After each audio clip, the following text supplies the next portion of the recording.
Hey guys, welcome back to the channel. I just finished building the final bar stool to go along with a table I recently built for a friend. I'm going to show you how to build one for yourself. It is sturdy, simple, and inexpensive. You can build one with a 2x6 plus a little bit more. It's mostly 2x2 material, which I ripped down from a 2x6. This bar stool sits approximately 26.5 inches high. Here are the pieces you'll need to put together. The lengths shown are after the cut, so I suggest adding a couple of inches to start with. So you're going to need 2 sections of 2x6 at 14 inches long for the seat, 4 25-inch legs mitered and beveled at 5 degrees. I'll explain more about that later. 1 24-inch 2x2 ripped in half to give you 2 3/4 inch by 24 inch for the cross braces. 2 short upper braces with mirrored 5-degree miters, 7 1/4 inches point to point. Again, I'll explain later. 2 long upper braces mitered, 8 3/4 inches point to point. 2 bottom end braces mitered, 10 3/4 inches point to point. 2 foot braces mitered, 11 1/2 inches point to point. 4 diagonal braces, 6 3/4 inch point to point with a 40-degree miter at one end and a 45-degree miter at the other end. 1 upper middle brace mitered, 8 1/2 inches point to point. 1 bottom middle brace mitered, 12 1/4 inches point to point. Okay, let's start by preparing the leg. Adjust your saw to the left at a 5-degree miter and also to the left with a 5-degree bevel. It should look like this when you're finished. Now we're going to work left to right, so make your first cut on the end of the leg. Slide the leg to the right and make a mark at 25 inches. Line the mark up with your saw blade and put a stop block in place with the end of the leg against the stop block to make your second cut. Now repeat the same process with the remaining 3 legs. Cut the end, slide it to the stop block, make the second cut. Once all the legs are cut, position them as shown. With a 5-degree miter and bevel, they will be wider at the bottom and lean toward the middle. The highest corners should all be in the center, forming a flat top. Once they're in position, correctly mark those corners so that you can identify them later. Next, place the bevel back to 0 on the saw, but keep the 5-degree miter in place. Here's how to prepare the pieces that have a 5-degree miter. Cut one end and then flip the piece over as I do here. Don't just turn it around to the other side. It needs to be flipped to get a mirrored miter. Once flipped, measure and mark the long point to point side. This will be the side against the fence. Make the second cut and then use that first piece as a template for the second piece.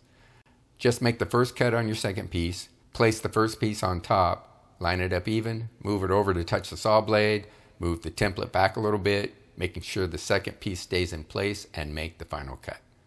Repeat this process for all the mitered pieces. You'll have to be mindful of the angles when you're cutting the diagonal pieces since they are different on each end. Now we're ready to start assembly. Shown here is the layout for the first of the 2 ends of the bar stool.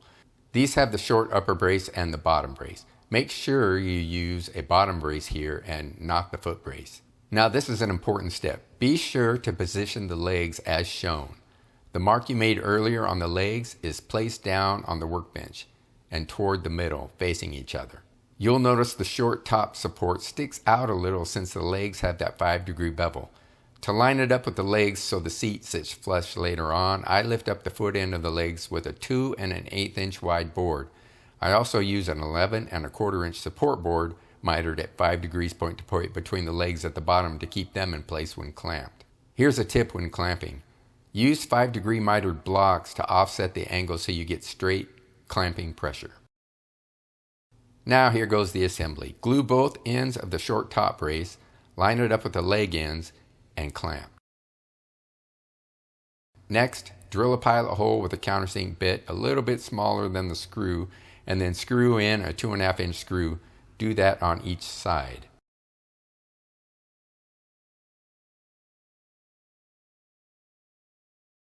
Now glue and place the bottom brace so that the bottom edge is 3 inches up from the bottom inside edge of the leg.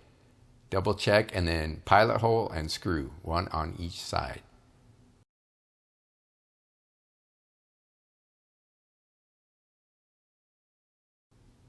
Repeat that process for the second end assembly and we move on to connecting these ends together.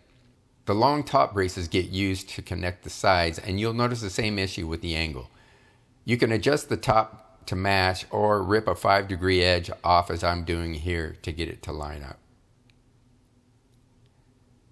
Now it's basically the same process: glue, place, pilot hole, and one screw on each side. You'll notice I use the foot brace to keep the bottom spread out. When you move on to the foot brace, they get placed 7.5 inches up from the bottom inside edge of the leg. Here you'll notice I started out the second side with the foot brace. Would have been easier to start with the top first, as it's easier to spread the wide end of the legs. It wasn't a huge deal, just wanted to point that out. And here is our progress so far. You can see with the bar stool turned upside down how flat the top is where the seat will connect. Hey, if I've earned a like up to this point, can you do me a favor and hit that thing? I appreciate it. Now it's time to install the top center brace. I put pocket holes on the top side so they'll be hidden by the seat. Remember, this piece has a 5-degree miter, so the pocket holes go on the short side. I make marks in the middle to get it centered, clamp and screw in pocket screws. Now install the bottom center brace. Pocket holes go on the bottom side. This is the long side, opposite of what you did on the top center brace. Because of the 5-degree angle, you'll need to slide it up from the bottom into place. Install with pocket hole screws. Now we get into what might be the most challenging part of the build for most, and that's the X-angle braces. If you're not sure how to tackle this yet, watch my video, The Ultimate Guide to X Braces. I'll put a card above to that. Another simpler yet just as sturdy option would be to place the boards on either side of the top and bottom center braces, trace a line and cut to size, then screw them into the sides of those braces. Either way, the ends are cut with your saw set approximately to 24.5 degrees, and the intersection, should you decide to tackle half lapping, that's around 42 degrees. So I have prepared my X braces half lapped together and clamped and ready to install. I start with the bottom. I place a clamp on the opposite side to keep the X assembly in place, center it, and then pre-drill and use a 2-inch screw. I forgot to use glue here. I would normally do that. Turn it around, do the other side. Now flip the bar stool on its top and do the other ends the same way.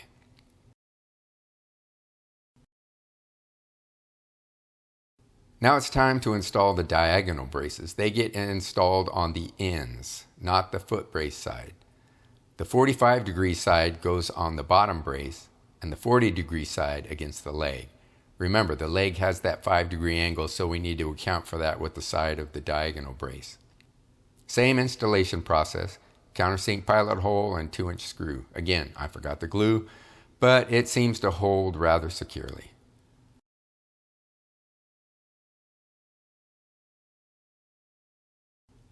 Now once all 4 diagonal braces are installed, it's on to the seat. I cut about 1 inch off the corners at a 45-degree angle, pocket hole the 2 pieces together, run a 1/4 inch round over bit around both sides with my palm router, and then sand. Once you're ready to install the seat, just line it up with the bar stool and put a pilot hole and a 2.5 inch screw on each side. I install the seat after I stain everything. Fill all the countersink holes with putty. I'm using a dark putty because I'm going to stain with dark walnut. Once the putty's dry, sand everything down and either paint or stain. And before you know it, you'll have yourself a beautiful looking bar stool that was simple to build, very sturdy, and something you can keep or sell. Show off to your friends and gain confidence to move on to that next project. Hey, as always, I appreciate you guys taking the time to watch. Hope this was helpful. Leave some comments, and I will catch you on the next video.